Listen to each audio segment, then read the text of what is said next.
see, who do I like? I like the bands like Five, like Mariah Carey, NSYNC, Hoku, Angela Vía, Angela Vía, Angela Vía, Angela Vía. Oh my goodness.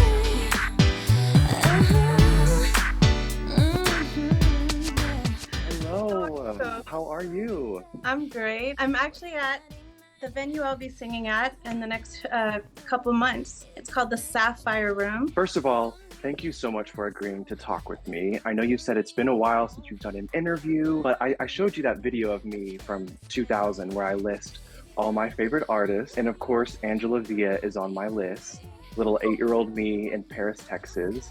So this is such a fun moment for me to connect with you, like fan to artist. It feels kind of like healing to my inner child in a way. So thank you for agreeing to do this and letting me kind of research you and ask you all these questions. Absolutely. It's my pleasure. Everything is fans first. So, to be able to have a chance to connect and just hang out and have some fun and talk about and reflect on some things, I am excited. So shoot away. Can we start with like how you got started performing? I know maybe there was like a timid church performance that got you going. How do we get started in the performing arts?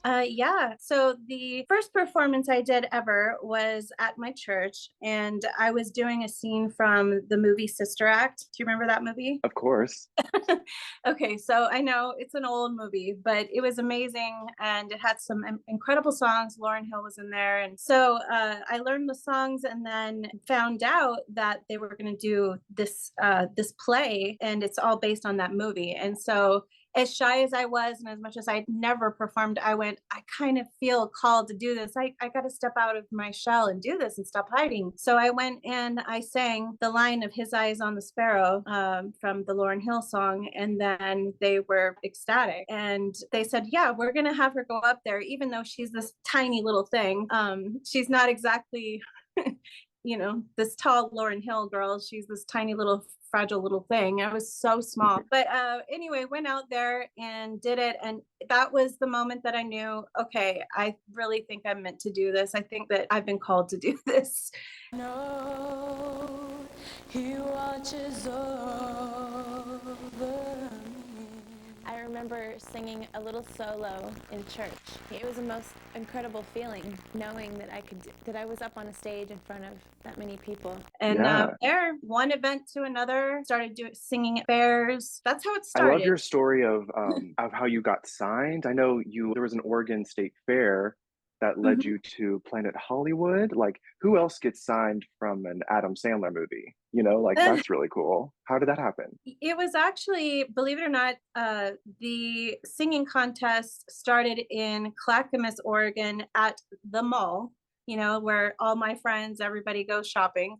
So there was a radio station that was promoting this karaoke contest and saying, okay, the winner gets to go sing at Planet Hollywood and watch the premiere with the co-stars of the movie. And so my mom heard this, and my best girlfriend at the time heard it, and they literally pulled me to this mall to do this audition. And I was so nervous, and I said, okay, I'm just going to get this over with. I'm sure I'm not going to win. And so we waited in this long line. It probably took 2 hours to audition to even get up on the stage. But then it happened. I ended up winning first place, which was so cool, and was in shock.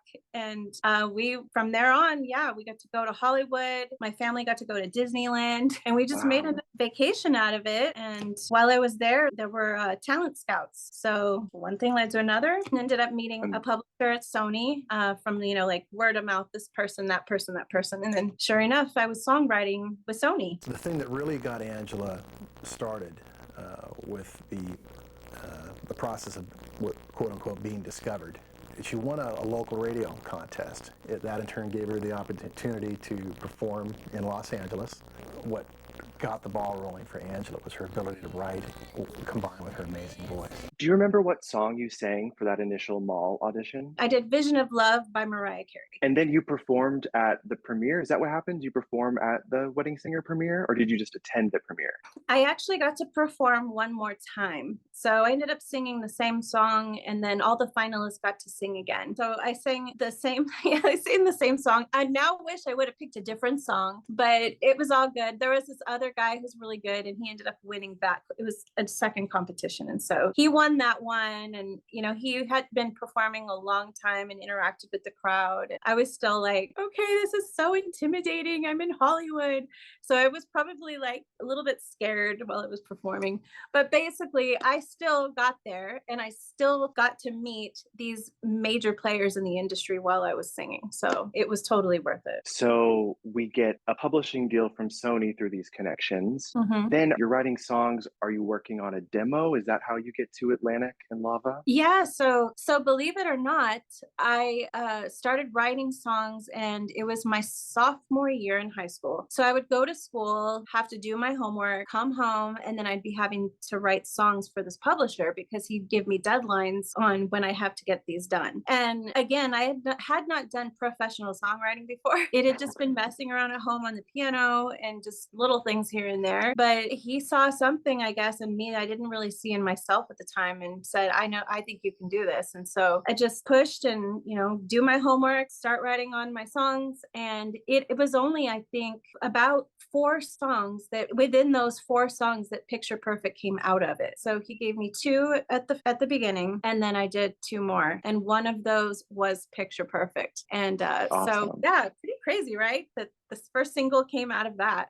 I mean, that sounds so meant to be, you know? It's also just, we'll get to that later, but I think Picture Perfect is such a great song and such a good introduction for your talent.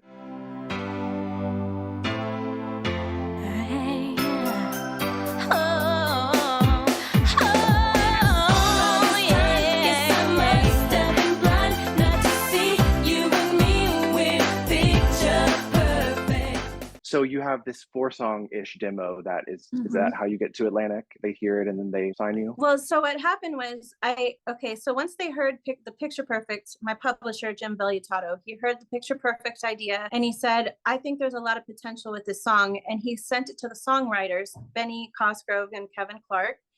And they live out in London, the most sweet, awesome people I've ever met in my life. They ended up like tweaking the verses and things and making it more punchy. So that's how Picture Perfect has that da, da, da, da, da, da. Like it's like really punchy, because mine was a little slower, just a little, maybe more R&B. Yeah. I'm a bit more soulful, but they kind of tweaked it and messed with it, and the chorus basically stayed the same, the melody, everything the same. And then we just got that polished up. I recut it, but in the recording, the actual recording studio, instead of my dad's like 1960 reel-to-reel machine. That's what I literally demoed. All my first songs were demoed from my dad as my engineer. And I only had these 3 tracks to work with on a 4-track machine, and 1 track was broken. And it's a tape. It's like a tape that reels around. Yeah. So now I get to go to the big bad studio again and record this. And then it was the demo recording that ended up being the master recording, the release, the one that I did. I know. Wow.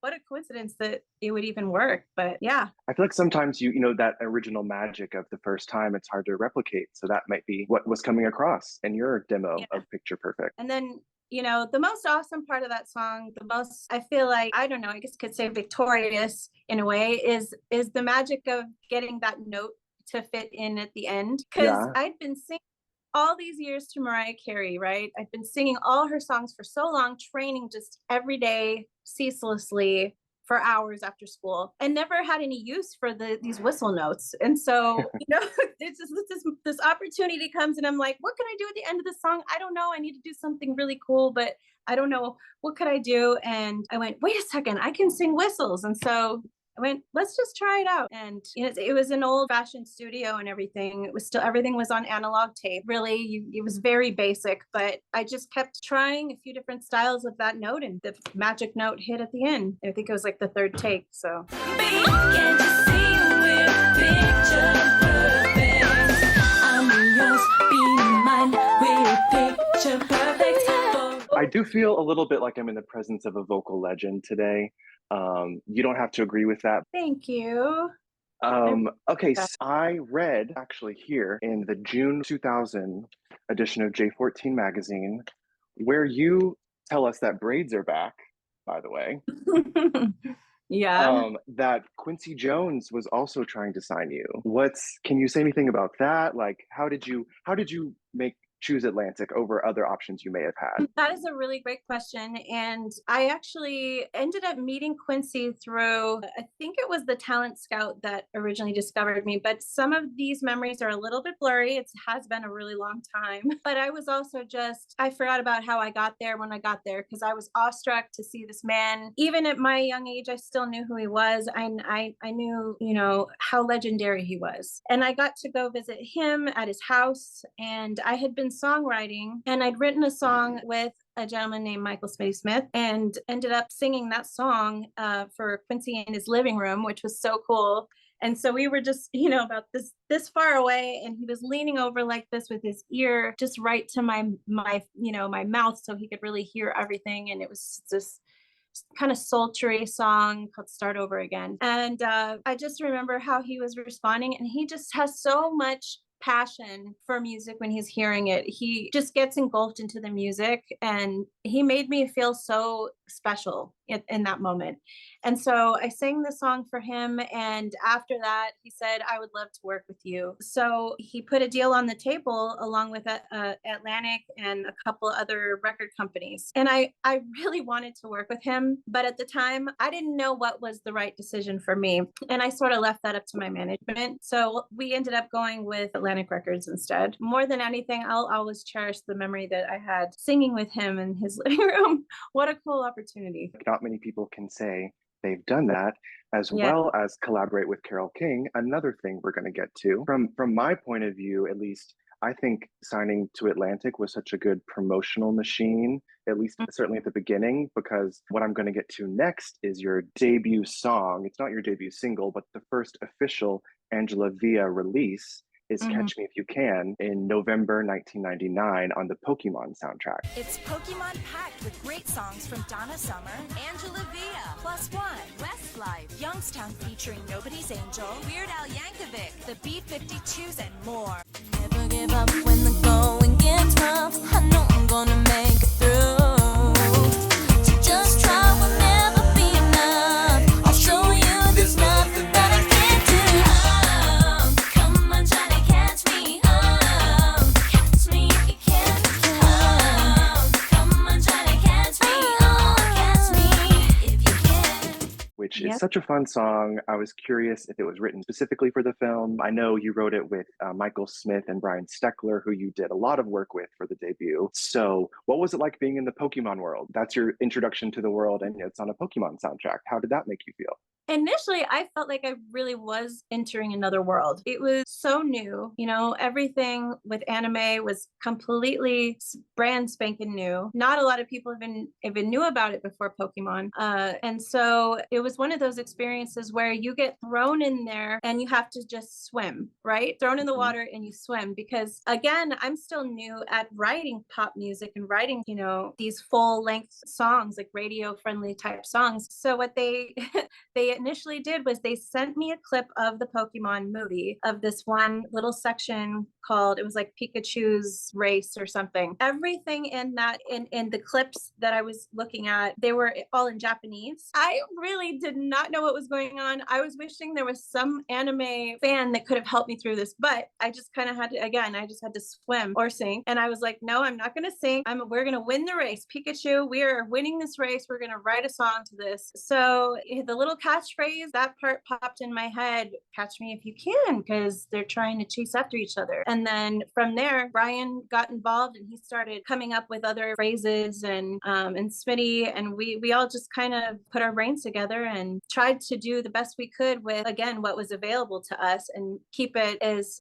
as lighthearted and fun and entertaining as we could, and energetic, because of the fact that, again, it's for kids. It's a really high intensity kind of scene where they're chasing after each other. And it was just a blast to record Catch Me If You Can. It was so much fun. I just think that's such a great song. It perfectly encapsulates that late 90s high energy pop. So sort of related to Pokemon, in late February 2000, you're sent out on your first tour with M2M. Can you share any memories from that tour or your time with them? I know they were label mates and they're also on the Pokemon soundtrack. So were you friendly? How does that work? I would have to say, out of everyone on the tour, I think they were probably the friendliest out of everybody that I met there. One thing I admired about them so much was just their connection with each other. You know, that best friend connection. They were just two peas in a pod, and they were always together, eating together, on the bus together, hanging out together. And to be honest, I was a little jelly. I was like, I'm so lonely and I want a bestie here with me. But it was okay. I was like, you girls are just awesome. And when they were around me, they were really sweet. So that's good. Yeah. And they're so talented. Both of them, when they would go up on stage and sing, to me, it always sounded like the record itself. I just thought these girls are really good. And I loved their stage presence, and I loved the songs that they were singing. So yeah. And how was that for you, your first time traveling the country, city to city? How was that going for you? I would have to say that going on a major tour like that was it was exciting and it was intimidating. I was around all these established artists, like Maya, for example. She was on some of the dates. And then there were a couple days where everyone from Beyonce to Madonna to NSYNC, Backstreet Boys, that they would actually be present for the major shows. It was just it was like your first time going on the best roller coaster at Disneyland.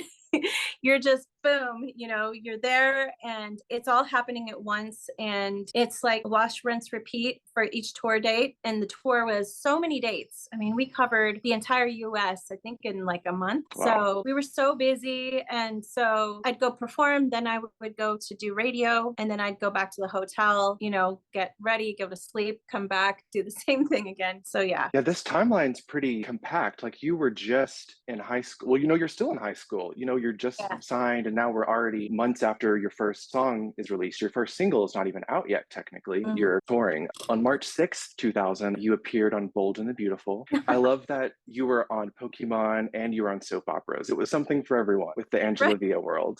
I know, right? They just put me out there. Where would she fit in? Okay, we'll just try everything. Let's stay together, whatever it takes, and we know that it will take a lot.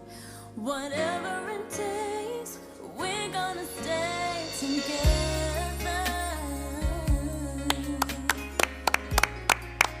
Yeah. Beautiful.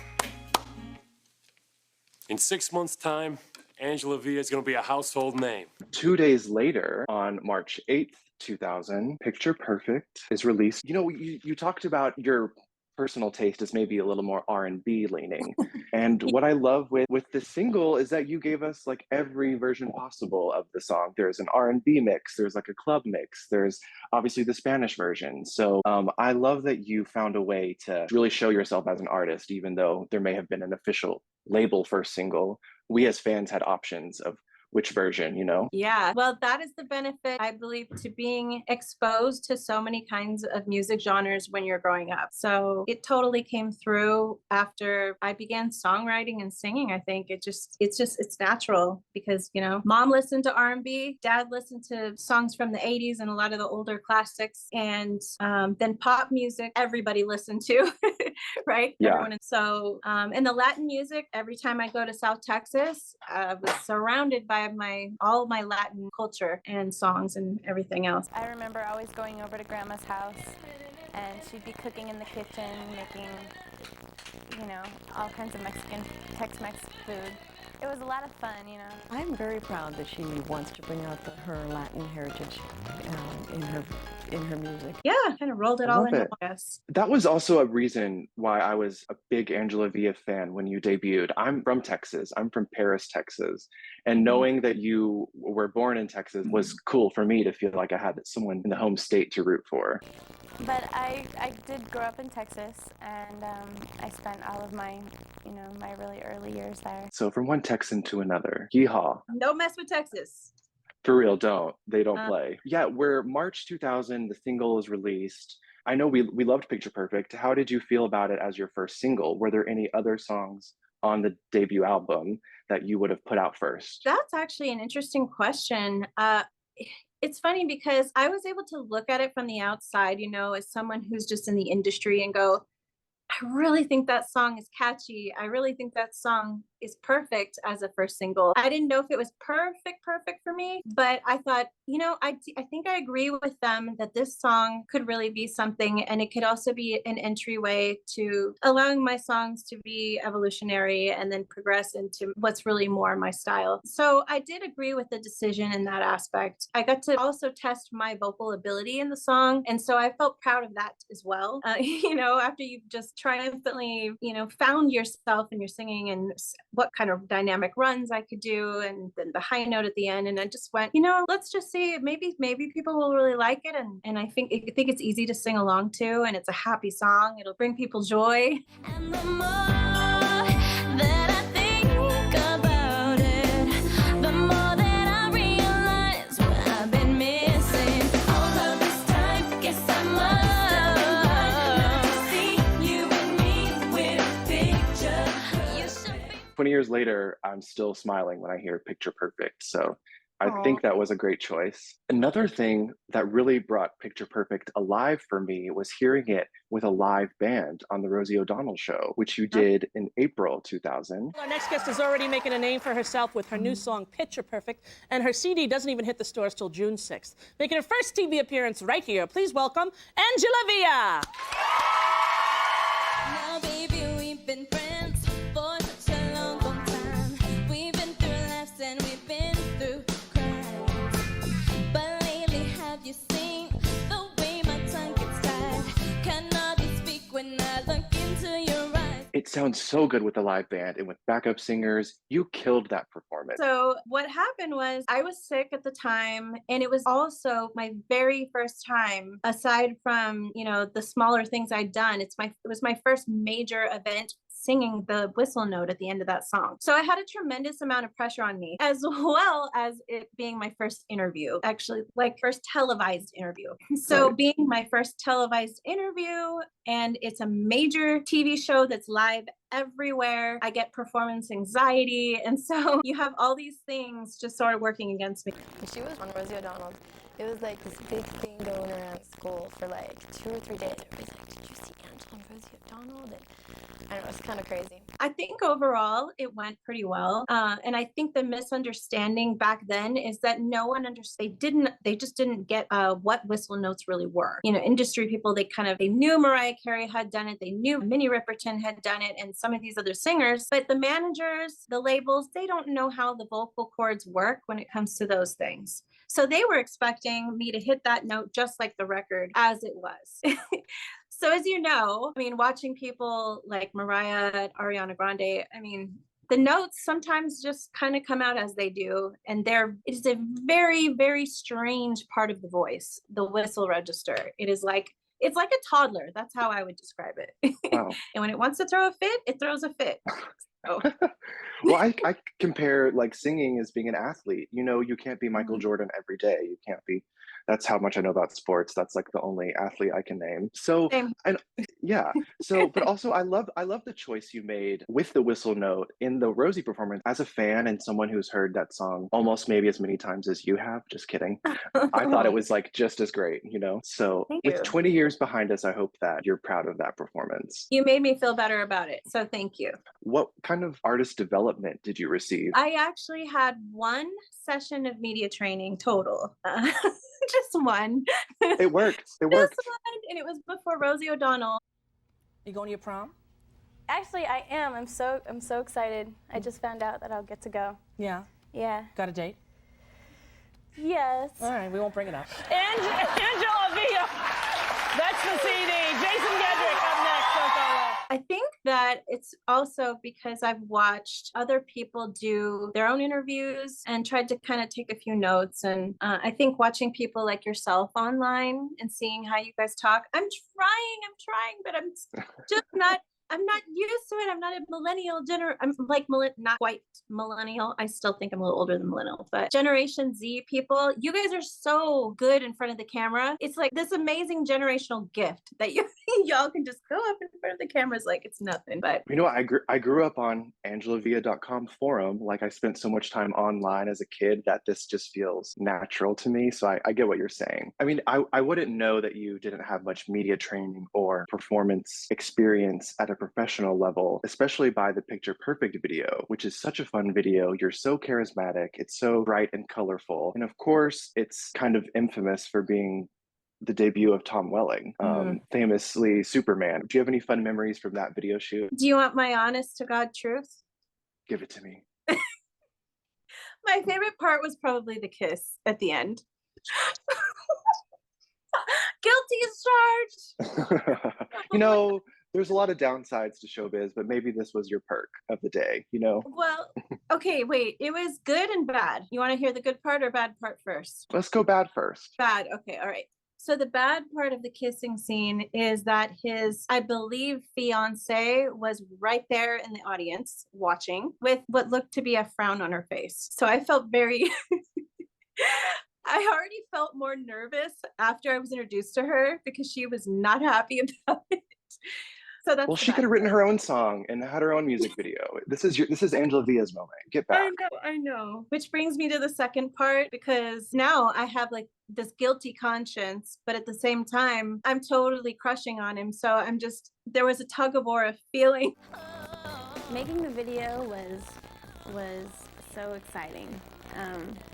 It was nothing like anything I'd ever done. I arrived at this big, huge studio building, and I looked inside, and here was all this equipment and all these crew guys running around. This is the time where I cannot be shy at all. I just kind of have to get in there and just do my thing. I was not allowed in the studio during the big kiss scene. I think that was Angela's rule.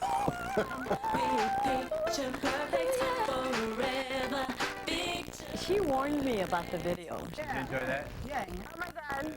Now you want my face spread. Tell us about the kiss. She was pretty proud of that. I don't think she thought she could do it. You know, because I got to pick him out of, I think there may have been 20 to 30 men who auditioned for my video. So I got to see each one of them come out in this studio room and dance, and they had to dance to Picture Perfect. It was so cute. Oh my gosh. So my mom's in there. There's some other ladies in there from the label, and they're just like, woohoo! We just get to watch. Because there was models. It was all male models coming in, and then they had to break out of their shell and dance the sugar pops. So yeah, it was a really fun experience for sure. I love hearing that those tables kind of turned for the men. Usually it's the other way around. It's the men behind the table objectifying the women. Had to get yours back. Oh my gosh. Well, it was more cute, I think. You know, it's not like it wasn't like the guys. It wasn't a Chippendales. They were not doing that. They were just, it was like on the dance floor. Like you see a cute guy on the dance floor and you go, oh, I hope he asked me to dance, just kind of being silly. Or on the Dance Dance Revolution floor, which you're playing some kind of arcade dance game in the video. Yes. So can we talk a little bit about your debut Atlantic project and the different songs on there? We've talked about Michael Smith and Brian Steckler, who did Touch Me If You Can, Kissing You, So Fly, Wake Up With Me, and Start Over Again. That's like a great big chunk of the album. I know you were going back and forth to Oregon, recording some of these songs. Is that accurate? Like, where is most of this work taking place? The songs I did with Brian Steckler and Smitty Smith, they were mainly done in LA at their studio. They had 2 different studios. Each one of the guys had their own room, and each one would produce in their room freely. And, so it was very convenient for me to go down there. And I had a temporary apartment down there in Marina Del Rey. So it was really cool because I could go to the studio, do some recording with them, and then go back to the hotel and then just take a walk around the pier and go back and then, eat dinner and go to bed and relax and then be excited to get ready for the next day. Or I would work on the lyrics in my hotel, waiting for the next day to record, if that makes sense. Do you have a favorite of those Smitty and Steckler songs that I just listed? That's a good question. I remember at that time, I think Kissing You and So Fly, those were probably my 2 favorites at that time. Here we are, all alone, knowing there's something that we both feel inside, but how do we show Holding hearts are telling nothing's gonna happen. So close your eyes and baby, let these feelings through. As I'm kissing you, my world seems brighter. Boy, tell me, do you feel this fire too? I think I'm losing my hopes and my darling. Are you ready to catch me? I'm falling in love. Catch me. At the time, I was trying to kind of push the now. What's presently hitting, and of course, can you tell that I tried to add a little bit of R&B to those? Oh yeah. Every time you come around, I almost crumble to the ground, 'cause I can feel my heart begin to pound. And all day long I think of you and all the things that I would do if I could hold you till the sun went down.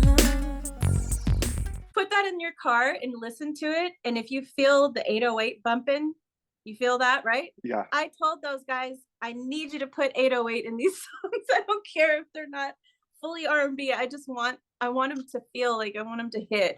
So, But this definitely got played in my last car. This is the promo version of your debut, which I had to find on eBay. And again, we'll get to that. Another big chunk of the album was done with Sundafu and Anthony Mazza, yeah. which that was the Picture Perfect Boy Wonder remix. So You Say, Wish We Could Be Free, and Best Yeah. Friend. Yes. Another great chunk of the album. How was that collaboration versus working with Smitty and Steckler? Like, how did you meet them? How does that work? Sundafu was introduced to me, believe it or not, at Quincy Jones's house. So he was over there. He was already acquainted with him, as well as Kenny Edmonds, or known as Babyface, and several people in the industry. And so when he heard me singing for Quincy, he went, oh my gosh, I'm a producer. I would love to, do some writing, some co-writing with you. And so we ended up scheduling a songwriting time together, and we ended up coming up with these songs. And the experience was different because honestly, I finally felt like I was more in my element musically. And just to hear the production be soulful, to hear, just hear that familiar R&B sound that I had been listening to and admiring for the last, how old was I at the time? A lot of my life, like 13 years of my life that I've been listening to R&B music. And so I felt very relaxed. I felt very excited, very at home. And really the writing flow was easier that way, being able to just do my thing. I appreciated the label for allowing me to do that, because I know they were like, oh, we want you to be more like Britney Spears, Christina Aguilera. And again, I was sort of trying to decide, well, where can I give? Where can I give a little bit for them? And then also, take and ask, hey, can I do my thing in these songs? That was their way of compromising with me. I found this quote about Wish We Could Be Free, which I think is one of the strongest songs on the album. And I think you might get a kick out of this. I had this boyfriend and we were having a hard time with things, says Angela. Wish We Could Be Free was one of the songs that came out of everything I was going through. During that time, I saw this movie, Revenge, with Kevin Costner. It was the most touching story and it helped me finish the song. I remember the night I wrote the lyrics, it all totally got to me and I just started crying. The other great thing about that song is now I can say to my parents, Mom and Dad, I don't have to wish I could be free because I'm 18, she says with a mischievous grin. Can you imagine? They would love to hear that. Gosh. That was on your official website biography. I totally forgot about that. I have not even heard that back since I actually said it. So this is hilarious. We need to hit up Kevin Costner and get that song added to the movie. Yeah, why not? Let's do a sequel. So I did have a boyfriend. Yeah, I had a boyfriend at the time, and the label was discouraging me having a boyfriend. And so I was so lonely. I mean, I was not the party girl, okay? I just would go back to my little hotel room and just chill and hang out alone, because it was either that or all these other kids, Hollywood kids, that I was meeting. They were just partiers. So I had my boyfriend that I could call. And so I would try to sneak in phone calls every day. But my dad was saying, the label doesn't want you dating right now, so you need to stop, hang up the phone. So yeah, he was trying to be responsible, but it was sort of breaking my heart. So what do I do with that? Taylor Swift, she gets me. Okay. We have to write a song about it. Yeah. So, and you wrote an incredible song, and you really are singing it like you mean it. I can tell you mean it on that song. To unleash the fantasies wish I could be free with you to do all the things our dreams we do, baby. I would give you all the love you need. Oh, how I wish we could be free, my love. Two more collaborators in the album to talk about. Carole King. Who else can say they have Carole King co-writing on their debut album? It's not a cover. It's a brand new song that you wrote together. Yeah. Do you like bring that up at dinner parties when people ask for a fun fact about you? That would be tattooed on my forehead. Oh my gosh. You know what's really crazy is I was just telling the story about it yesterday to my new manager because he's been wanting to know, hey, you know, what are your experiences that you've had so far? And that was one that came up and it was a pretty cool story. So if you want to hear a little bit. Can I get a little clip of your story? Okay.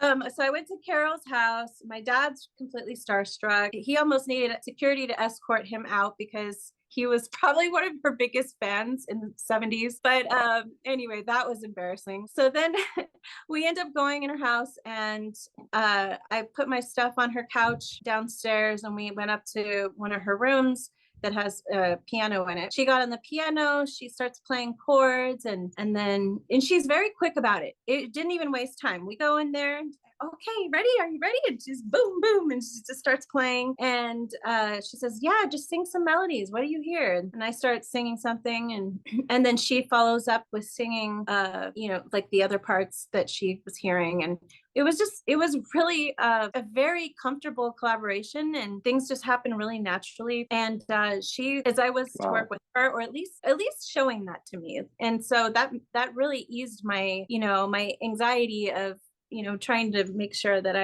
I'm doing a good job for her. So anyway, we're having a great time in writing and I go downstairs to get something out of my purse. And then I see that all of my things are scattered on her floor. And so she has two dogs. I think they were corgis or something. I don't know, but maybe really young puppies. And one of them had gotten into my purse and chewed up all my makeup, like all Oh of my God.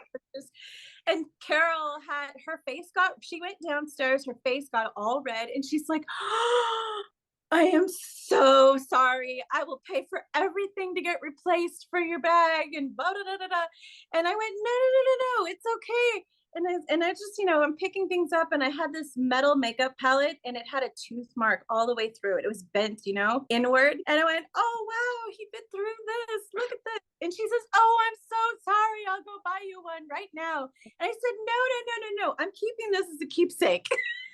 It was a really, really nice memory to have for me because it could have just been like any other old writing session. And so something like that just made it extra special. And it was like we had this real moment, like a very personal moment together. So it was pretty cool. Right. The song was also the best gift out of the whole thing. Which you also performed on Bold and the Beautiful. Was the label really happy when they found out you had a Carole King co-write that you kind of arranged yourself? Like that's such a good person to have in your company, someone who's self-serving enough to make that connection on their own. Do you remember a reaction about that at all? Yeah, I think that they were just really thrilled that at the time I had an amazing publisher. So he was, really at the time hustling to get me some co-writes with some people. And along the way, I got just the pleasure of writing with these legends. And Carole King was on the list. Richard Marx was another one I got to write with too. You haven't heard that song and I got to find that song for you, but you wrote a song with Richard Marx? I did get to co-write with Richard Marx too. Yeah. Ballad up tempo. What's it called? Do you remember? It was a mid-tempo and I may be skipping ahead a little too far. It may have been after the Virgin or the Atlantic deal with the Virgin deal, but right. Okay, we wrote after he had his hit with In Sync, Right. This I Promise You. This I Promise You. So it was kind of a little bit in that vein, just to hit a little bit. Yeah. So gotcha. Yeah. Wow. Do you remember writing with Robbie Nevil, Girls and Boys? Oh yes. I remember writing with Robbie and oh my gosh, he is so much fun. Robbie Nevil, he is like very energetic and he's just super passionate with music. And I remember what was neat about him was how when he was working with me, he was like an artist at the same time. He was like himself. Like if Yeah. he's wrong, it was like he's writing a song for him and I, like we're gonna duet the song together, and he's singing the song with me a lot. And his mannerisms and the way he would dance, he would just like move his body like he's performing the song we're writing, and it was just the funniest. It was very entertaining. It was very, very fun. And he's so talented. He's just really good with melodies, and I think he did a great job contributing with that song. I'm just so impressed with these. I mean, obviously you're the glue of the album because you co-wrote 13 of the songs, but just the credits on your debut are really insane. Also, we have the one song you didn't co-write is I Don't Care, which was by Steve Kipner and David Frank, who were having a lot of success with the Christinas and those kind of pop songs happening at the time. I read that you had to like fight for that song a little bit. There were other people trying to record it. Was that just like you loved it that much? Or talk to me about I Don't Care. Then I kiss and your lips, then I touching like this. I feel the passion and the fire ignite me. I don't care what they say, I don't care what they do. They can lock me up forever, try to stop me loving you. So with the song I Don't Care, I actually heard that song from someone from the label. What actually happened with that song is that it was supposed to be on Christina Aguilera's debut album. And the album unfortunately shipped to the stores already too early by the time she had finished that demo. So it wasn't able to make the album. So now everybody knew, oh my gosh, we have this song that was for Christina Aguilera and she just had a #1 hit. And so everybody else wanted to record it. And so Steve Kipner and David Frank listened, to all of these other label reps and everyone else, like complain, bribe, whatever, everything to try to get it. And he ended up going with me, and I was just thrilled because usually I like to write my own stuff, and I do. I write like 99 to 100% of my songs, or at least co-write. And in this case, I made an exception just because we hadn't really had the success we had hoped with Picture Perfect. It did do great. It did great for the period of time it did. But, I wasn't like the household name as much as they wanted. And I said, okay, well, this will be one of those things. I'll give it a shot. Let's see what we can do with this. And I think these guys are great. And so, yeah, I ended up recording that, and I got to listen to Christina Aguilera's reference song, which may be in my storage somewhere too. I never knew that she recorded it and that there was a reference, but there's a theory going that Steve Kipner and David Frank kept her background vocals, my background vocals, and then put them on Delta Goodrum's version. So we're all on. I think. That's interesting. I don't know for sure. Gotcha. I gotcha. Listen Somebody needs to cut the check. Just maybe at least just put the, I don't need to check, but the credits, Angela Vía sang backgrounds, and so did Christina. I remember when Delta's version came out, it was a little bit of an uproar in the Angela Vía online community. We were like, who is this girl taking our girl's song? It was not okay with us. And you don't have to agree with this at all, but her version doesn't compare at all. Anyway, moving along. The Australian people said my version was rubbish because Delta's from Australia, so they're backing their girl, and they're like, Angela Vía is rubbish. I just thought it was hilarious. Yeah, it's just, back in the day you could do that. You could have different artists in different regions releasing the same song because the internet wasn't as big as it is now. But nowadays we can't do that as easily. You make me feel like I never felt before. I don't care what they say, I don't care what they do. They can lock me up forever, baby. Stop me loving you. They tried to keep Romeo and Juliet apart. Baby, doesn't matter what they say. I only listen to my heart. The release dates kept getting pushed back. The first one I saw was June 6th. Then I saw June 27th, 2000.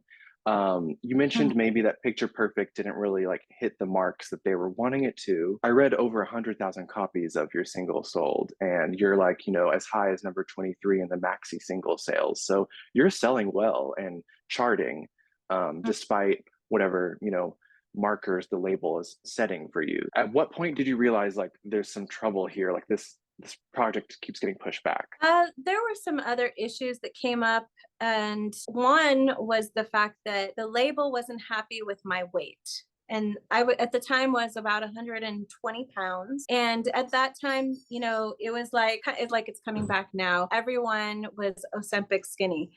They were just super, super skinny. I think I was ahead of my time because I'm a Latina and I had, you know, Selena curves. And that's just kind of how I'm built. And that's my heritage and my, you know, my DNA. And I still said, okay, sure. And so I ended up actually requesting J-Lo's trainer, which I got. So he trained me for a period of time. We went hard at it. And again, my body tends to just build muscle over the curve, not just lose all my curve. So I wasn't getting whatever appearance they were wanting, the twig appearance. So that was an issue with them. They said, we're not going to shoot your music video unless you lose like 10 pounds. And so they ended up sending me to a, believe it or not, a fat camp to go lose the weight. And so I was gone for 7 days, hiking in the wilderness all day long, eating almost nothing, brutal exercise, basically 6 hours to 8 hours a day, the whole time, no breaks, like barely breaks during the day. So it was a lot. And you're doing this just so you can get your video made, so you can, you know, keep up your end of the deal. You're just trying to work, right? Sell their product, sell your product. So if anything, that would be my one main negative thing to say is that I definitely felt really, I felt overwhelmed, and it made me incredibly insecure because I was trying so hard. I really was working my butt off every single day to meet expectations, deadlines, everything creatively that I was supposed to be doing the choreography. And listen, I didn't grow up in the Mickey Mouse Club. These kids were way ahead of me in terms of going up on stage and being this automatic robot performer. I had to learn this stuff, much of this stuff from scratch from the time I got this contract when I was still in high school. The shy girl from high school, I might add. So yeah, it was pretty overwhelming, and it was devastating because I ended up getting dropped from the label after not losing that weight. And, you know, went through a pretty hard time with my mental health after that happened. I do remember at the time when this was happening, you weren't shy about sharing it with your fans. Even on your official website forum, in August 2001, you left a pretty lengthy update for your fans and let them know about, you know, this boot camp that you went to, just about the different label issues you were facing at the time. I have it right here. I won't read it all right now. But you did say in this post, you said, I wrote some songs that were soulful and funky, and one song about the pressures girls go through with their image, whether they're recording artists or girls in school. Then came some new fireworks. I wrote another song with a whole new vibe. Now they wanted that to be the next single, but now they're telling me there's no way to release because of too much activity going on at Atlantic. Which I know this is a hard thing to hear and revisit, but I was curious about, are you talking about the song Real Girl? Yes. Love that one. I lost the record deal after that song, after the guy from the label who was telling me to lose the weight came, he addressed it to me and said, did you write the song about me? And I said, I don't know, maybe. Maybe that was 5'9", 110. 36, 24. This doesn't end. Change this, change that, just to fit in. Surrounded by foes, posing as friends. You know that one? I do. You might see me smiling on the TV screen, but you don't see me cry when I'm behind the scenes. Like I'm 19, going on 31, but all I really wanna do is have some fun. Why can't I be That's right. who I've always been? And the same girl since the song began. I'm not trying to change, Don't change. so just let me be. You just be you. You know exactly what you need. The real girl, I want a real life. Don't always wanna be put in the spotlight. Show my real girls know what it feels like. 'Cause in the real world, I'm a real girl. Was the song you were sent to boot camp for Girl Playa #1 Yes. to film that video? Yes. I was about to film that video, and it was going to be a major video featuring Derek Jeter and another really famous basketball player, and I can't remember his name. I feel bad, but it didn't happen. So I tried to forget about it. But there Right. will be several major male figures in the video. So one NBA player, and then, soccer player, and then a couple other actors and singers. And I was going to be, just kind of messing with all of them, teasing them like, oh, you want me, That you is want me. So such a fun yeah. song. It does feel a little like a certain departure from the material on the debut. I know it's a little more R&B and Yeah. funky maybe, but also lyrically it's like, okay, Angela, she's feeling a little saucy. Well, what happened was, okay, after the first album I wrote, the label said, this is just not edgy enough. That's not why we're not getting hits, because it's not edgy enough. So you need to scrap this album and you need to write a brand new album, and it needs to be edgy. We mean really edgy. And I went, okay. So from what I knew to be edgy, I just thought, well, what's something that could give me this a little bit harder image for being this shy pop cutesy girl? And I couldn't really think of anything. It's not like I grew up on the streets. It was You're like a girl little playing town number girl. one from Oregon. I love it. Exactly.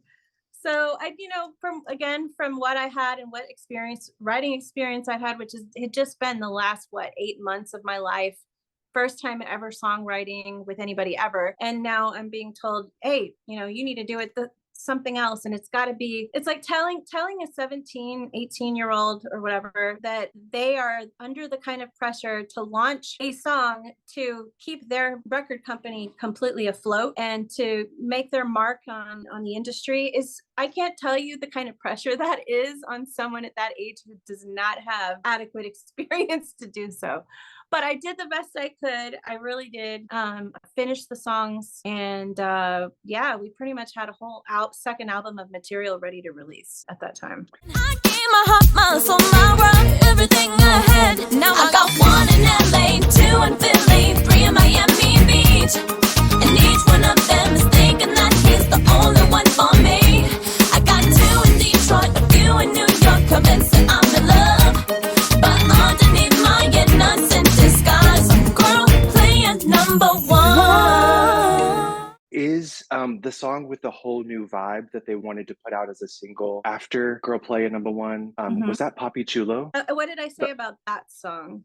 You said, then came some new fireworks. I wrote another song with a whole new vibe. Now they wanted that to be the next single, but now they're telling me that there's no way to release. Yeah, I think it was Papi Chulo, which ended up being in a commercial for Six Flags. So I shot this quick video promoting Six Flags and just kind of dancing to the song and lipping the song, and that was fun. So in a minute, baby, if you wanna dance, come on over, 'cause you're looking like you wish I had a chance. Come on right now, wanna see you shake your body, honey, move a little my way. Pretty boy, I know you feel me. Come on and tell me that you want me, would you? Right now, wanna see you shake your body, honey, move a little my way. Pretty boy, I know you feel me. I know you wanna be my Papi Chulo. Some of these songs, they didn't get on the radio, but we got to put them to good use in a few other ways. So that was For nice. sure. Still, all these 20 years later, I'm surprised that after all the touring, we didn't even talk about the All That tour you did in summer 2000, but you did all this touring and promotion. You're on several soundtracks. You're also on the Little Vampire soundtrack here with Best Friend. And you're getting writing credits with industry heavyweights like Carole King and Billy Steinberg. You also re-recorded most of the album in Spanish. I'm surprised that after all that investment, they still didn't want to see through that official album release. We were promoted Angela Vía like so many different ways, and as a fan, it was like really sad that never came out. So I know it must have been really hard for you to deal with, and I know you just spoke about that pressure, but I hope there were a lot of people that were excited for this, and it's almost become a mythical unreleased album at this point. Well, typically once a record label drops an artist, they do not want that artist to succeed elsewhere. They don't want, they just want the music to stay shelved, because then it looks like they made a bad decision letting that artist go. So maybe they would re-release some things now in a different kind of way, like just online. Right, which did end up happening in 2022. Some of your singles did make their way online to streaming. Were you given any sort of heads up, or do you just start singing online when fans notice it? How did that happen? Yeah, they didn't say anything about it. So I discovered my songs were online from my kids. My daughters went, "Oh, Mom, look, you're being sold on, you're on, I don't know. Where did you see it?" iTunes, Spotify. Found it on Spotify. Yeah, they have Picture Perfect, Catch Me If You Can, and I Don't Care, all the remixes, which we love. Did you happen to like make any friends with your peers in the industry? Maybe anyone else on Lava Atlantic? Like who were you mentioned like you didn't hang out with the Hollywood kids because they were partying too much, but who was nice to you? Who was Angela Via's friend back then? The thing is, unlike Britney Spears and these other boy bands and girl bands and such, they grew up together in the industry, so they were already actually friends before you even saw them in the limelight much. They were starting out, and they all kind of knew each other. So again, when I came on board, I was at the label, but everybody there was older than me. So I was still kind of a kid, and then those were all adults. So, since I wasn't on, let's say like Nickelodeon, like some show or this and that, I just didn't really have exposure to other people my age. But at the time of like the Nickelodeon tour, for example, I did become friends with LFO. I'm so excited about this tour. It's gonna be great. We'll be on tour with Take 5, Sammy, Angela Vía, Bewitched, Hassan, Maya, and DJ Navs. So they were actually really sweet, and I got to actually sing with them on their tour bus. After our shows were over, I would just go over there. Yeah, we would just hang out and sing songs. And so they were really nice. And then the bus driver was super nice. It was That's so smart. cool. You got to befriend the important people, honestly. I did find this picture of you. I think that's Devin. I'm not sure which one that is. I was trying. I didn't want to single him out, but Oh, we don't have to. We won't. no. I'm just messing. It's because I had a crush on him, and he kind of crushed on me too. We were sort of like hanging out. It didn't turn into anything, but it was just it was one of those cute little relationships where you're singing together, and he would look at me with his dreamy eyes while he was singing. He has beautiful eyes, okay? And he sings Stevie Wonder, and he sounds so good when he sings Stevie. So I was all for it. I got to get more into LFO because I didn't know they could sing like that, from the LFO songs I know, but I believe you. One more question about those second version of your debut songs. I really love Twice Upon a Time. Do you remember that? And who worked on that? So Twice Upon a Time, yeah, that was one of the in-between songs. I think it was between major projects where I would just be writing for me or for someone else.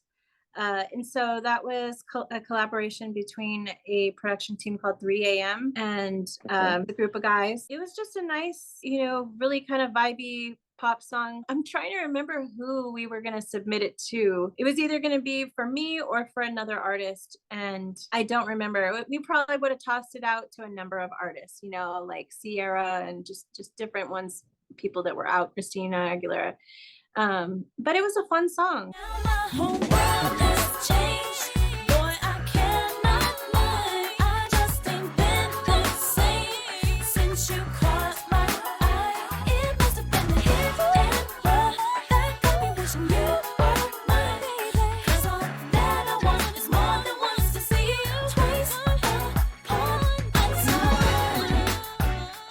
There's also a little bit of an internet rumor at the time that you were working with Lance Bass. Was he really managing you? Because I know you were with Chip Quigley before, and then did Lance take over? How did this happen?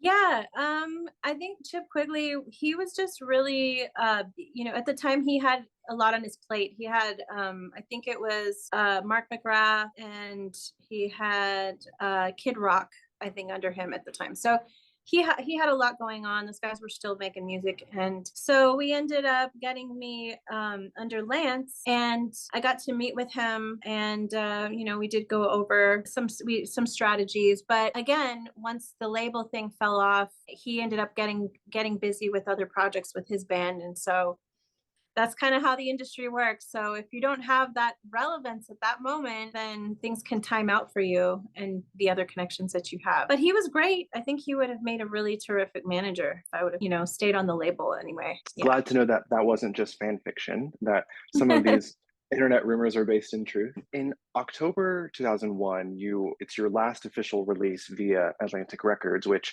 For some reason, they put Wish We Could Be Free on this TRL Christmas album. Yeah. I think it might be slightly remixed, like there's maybe some more like little twinkles in the background. And in the liner notes, Atlantic, Craig Coleman, we have beef. Just kidding.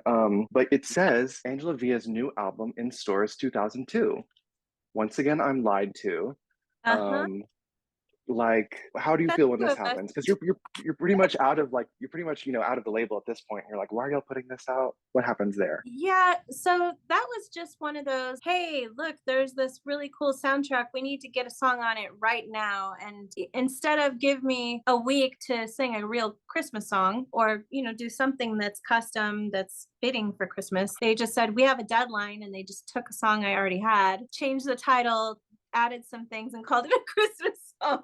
Oh, yeah, it's called Christmas Wish. I forget that they retitled it. I was really angry with them. I'm not gonna lie. Yeah, there were a lot of female artists on Atlantic around this time. Some that are sort of in your niche, like Teen Pop, and those projects weren't released either. So there's just a treasure trove of unreleased stuff happening at Atlantic, and I've never understood the economic reason for holding things back. But again, whatever. On May 20th, 2002, on your official forum, you announced your departure from the label. But at the same time, the Papi Chulo Six Flags commercial is debuting. So as your fan, it's like, we're excited for you.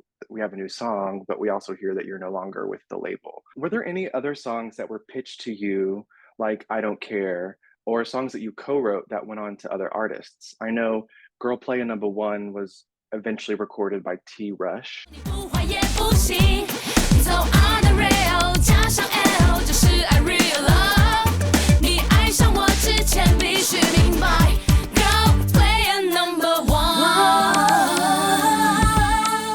Are there any other instances like that in your discography? Some of these projects have been very obscure. So it's like the song, they wouldn't really tell me that it got recorded by someone. And then I end up just seeing credits later go, wait, where did this come from? So it's very interesting. There's been a lot of songs mainly moved into TV and movies. So like So You Think You Can Dance, Dancing with the Stars, those two shows both had my music in them. I was going to say, you are kind of the queen of dance syncs. Baila Baila, Don't Let This Party End, I feel like is a huge hit in the dance community. I'm a dancer here in LA. And I remember when So You Think You Can Dance aired and I saw there was a new Angela Vía song, I'm like, wait a second, that was my girl 5 years ago. Yeah. What is she doing now? And that was how I realized that you had then re-signed with Virgin.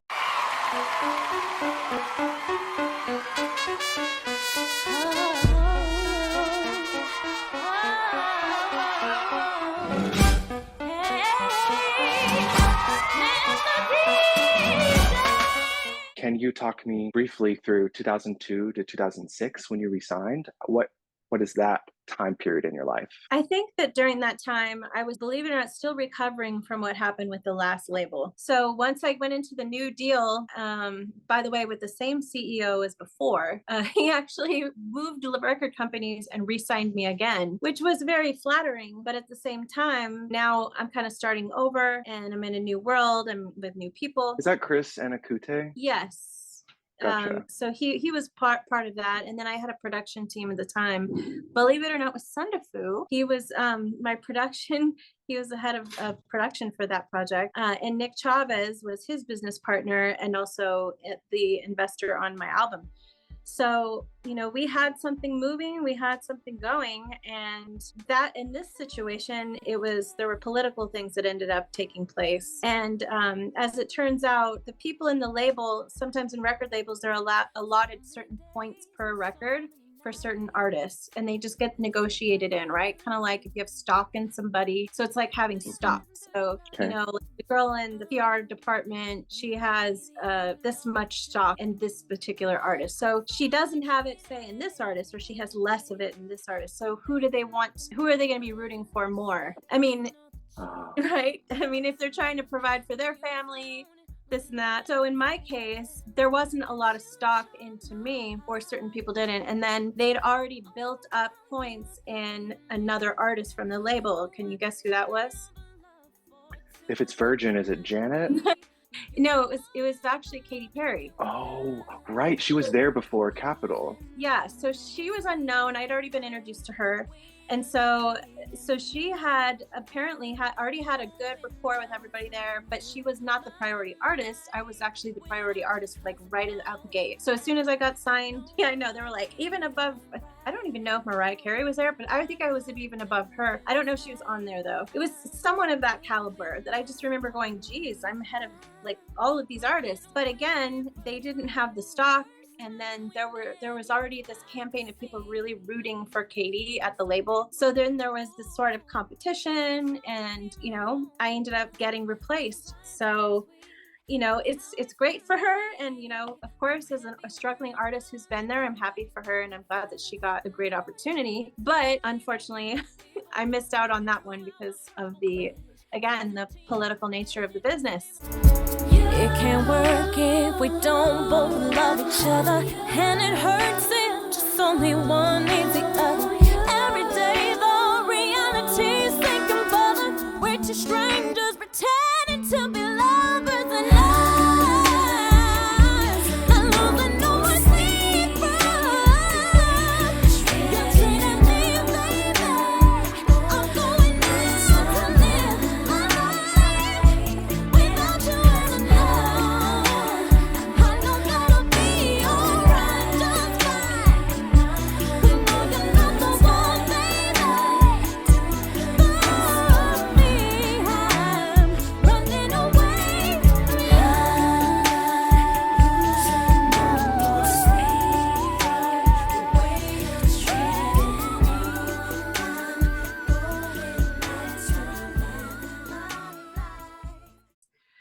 So, yeah, these darn labels. Gosh, I mean, it is a music business, and I guess that word business is terrible to, you know, put next to art. But Right. I do think, you know, and now the world we live in 2024, it's great that we have these opportunities like me DMing you and getting you to get on Zoom with me. And, you know, you can be on TikTok and sing and directly to your fans. You could put out a single tomorrow if you wanted to. So I love that we're kind of in this era where we can do that. I do have this promo CD of Speaking Spanish, which has a few, you know, snippets from the album, which it says, it calls your album Ready to Fly here. But then also online, like there's some talk of it being called Supergirl, which I know the song Supergirl. But were you calling the album Ready to Fly, or was it called Supergirl? Actually, first it was going to be Ready to Fly, I think. I think they may have changed it to Supergirl. So it was just what they thought maybe sounded better. Things could be so simple. Back when I wasn't sure. Well, but now the more I learn, the more your reasons insecure. I heard it too many times before.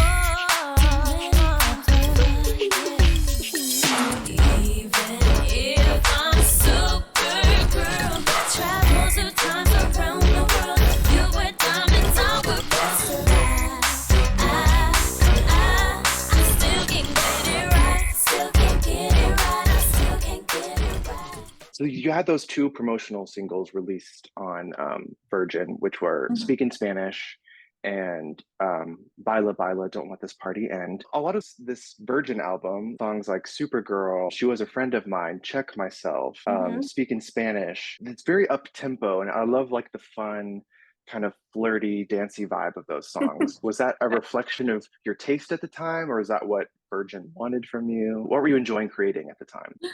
Okay, so I love doing both Latin music and I love doing soul music, and sometimes I like to combine them together. So, you know, I was prepared to just do R&B and soul and then do like a Latin version maybe of some of the songs, right? But they actually wanted me to be a Latin artist. And so I kind of went through the same routine as I did the first time, where, okay, so I'm going to be a Latin artist for a little while, and then I'm going to release my soul music after that. So I'll just gradually go into it, right? After the first record, because you usually sign like 7 albums per record deal. And so I thought, okay, by the, you know, second, third album, I will have transitioned and then I'll have this going.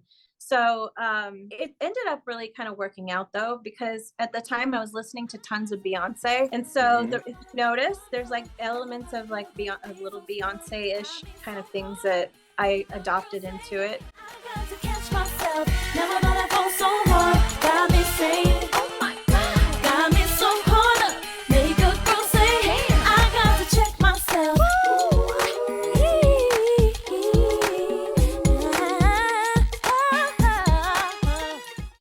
then it was like, okay, let me do my Latin thing. And so they said she's sort of like a Beyonce Shakira. You know, that's kind of how they would describe me at that time, like Beyonce Shakira style singer. Tengo que quererte, tengo que tenerte, tengo que amarte.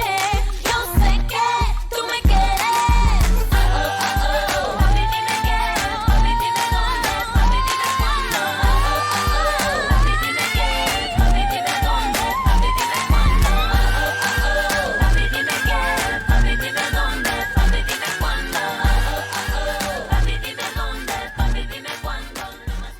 And it was a really great experience, and I feel like it kind of hit a new new genre. It helped launch the R&B Latin a little bit too. I think it did influence a bit, because what caught Sun Defu's attention was that I'd written a song in Texas, ended up going to Texas and meeting some guys, and I wrote this song that was this really cool Latin song. And once he heard it, he said, "Oh wow, I think we got to do something like this." And so it was R&B Latin, and that was not really a thing yet. I don't know if you remember back at that 2007, 2008, there wasn't R&B Latin much. It was like Latin pop, but not really R&B Latin. So yeah, no, this Supergirl / Ready to Fly project is so fun. Kind of feel like a lot of those songs could have been recorded by, the Pussycat Dolls, Christina Aguilera, JoJo, who was a big singer at the time, sort of with a similar voice to yours. So I enjoy listening back on those songs. Also, like the fun covers you were posting on MySpace at the time, like Beautiful Girls, and you did a cover of Make Me Better with Fabulous, who also has a verse on Supergirl. I don't know if that's fan made, but there's like a version of Supergirl that has Fabulous rapping on it. There's actually a version of Fab rapping an entire rap on another version of that song. It's called Supergirl, or which song? Of Supergirl. It's called the Fabulous Version, and it has this extended rap throughout like the entire thing, which is really cool. I think I may have heard that, but I love that. I mean, again, another high quality, seemingly high budget project from Angela Vía with features and TV syncs with So You Think You Can Dance and Dancing with the Stars. And as you talked about the politics, it still wasn't able to come out. So in a weird way, I hope that, what we're creating today can help celebrate a lot of the music that maybe never saw the light of day. And I am just so thankful that you've been down to chat with me about these things. But are there any fun memories of re-recording the debut album in Spanish? I know you went to New York with Smitty and Brian Steckler to work on that. Like, did you do one song a day? Did you come back with a Spanish album? How did that go? Cuando estoy junto a ti y estamos solos, yo no sé qué decir y tú tampoco. Corazones que comparten un latido y una pasión que pronto se va a desbordar al besarme tú. Mi cuerpo flota en una nube sobre el cielo azul. Un fuego en mi corazón que se apaga. Sé que estoy atrapada en la red de tu amor. With the Spanish album, I was still trying to promote the first record and do all of that kind of stuff while recording the Spanish album. And I think it was the best way to teach me how to sing in Spanish as fast as you possibly can learn. I'd already been singing in Spanish, singing Selena songs, but I hadn't been singing pop music in Spanish, just traditional, songs from South Texas. And so this was something new because, pop music, you already know how challenging it is to sing in English, which if it's your first language, trying to sing it in a foreign language it's difficult.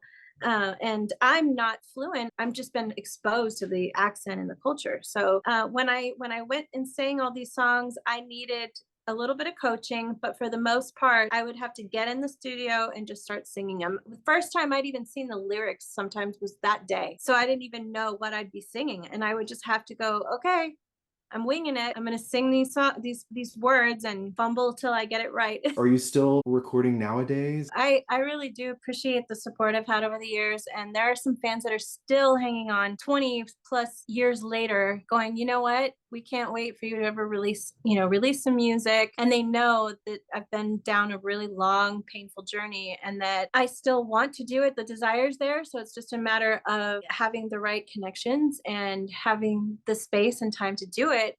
And so that's what's happening. What does recording look like for you now? So right now I'm back to recording with a couple different producers, one out of Texas, believe it or not, and then another one in California. How did your collaboration with Zoo come about? That was just this kind of one-off thing that was asked by the record producer Sun Defu, who I've still kind of kept in contact here and there. And he was just getting into kind of the dance vibe. And so he was working with Zoo and they knew that I'm, a fairly efficient songwriter. And then they thought that my voice would be pretty good with some of these dance numbers that he was releasing, just and think independently. So they said, hey, can you come down and write songs? And, we'll see what we can record because we're promoting Zoo right now and we would love your voice on his projects. And so I said, okay, sure. And so it wasn't really more for me. It was more just something I'm doing as a favor for him. And so a great song came out of it, I think. I'm running back.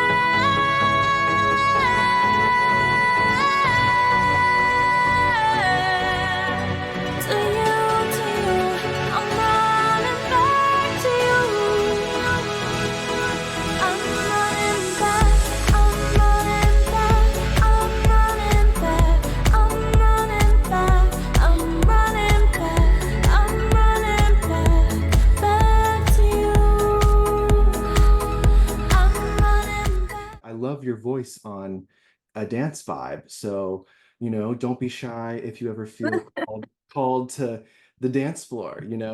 Okay. I do actually have a song I've been wanting to make a dance version of. I don't think you've heard any of the songs I worked on around 2009 to 2012, but I did work on an independent project by myself that is just kind of sitting unreleased. It's all on a hard drive waiting for new music to kind of vamp it up. And so I may end up doing something like that. I'll dedicate you to, okay? My last question for you is, and I like to ask this for a lot of the singers that I get to speak to, is what's the biggest lesson from your time as a pop star that you use in everyday life? Wow, that's a good question.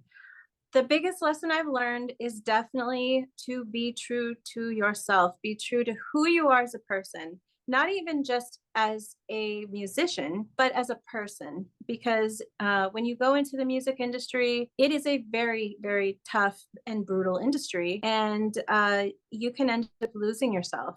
And you can end up, if you're not losing yourself, you can lose your self-esteem. And that's one thing that I went through. I went through the ladder. I lost a lot of my self-esteem through the process and kind of went, oh my gosh, what's my identity? Because my identity was constantly being told to me, your identity is you're going to be the next pop diva. You're the next this, you're that. And so you're constantly being bombarded with these things. So when things don't work out, guess what happens? The opposite happens. Oh, you're a dime a dozen. Nobody wants you, this, that. And so all of these negative things, these different energies coming at you can take a toll if you're not centered within yourself. And, if you know who you are, it doesn't matter where you could go in the world, in life, that you'll be okay. And for me, what helped me is God. And my faith has been what saved me through all of this. And that's another going to be another big subject for me and my art going forward, is just about God and my faith and just a lot more inspirational music. We have the fun pop Angela Vía. We have almost 3 albums worth of Angela Vía pop. So I'm so excited to see what you're creating now. It sounds like you're loving what you're creating. So I know that confidence will probably be easier to come by now that you can really stand behind the art you're making. Well, thank you. Yes, thank you so much. I really appreciate your time, and good luck with your performances. It was a pleasure for me, and it's something that is this interview will be dear to my heart for a long time, because you chose to do this during one of my moments where I'm really just starting over again. Start over again. Anyway, so I really do appreciate everything, and for you being a really great fan. That really means a lot to me.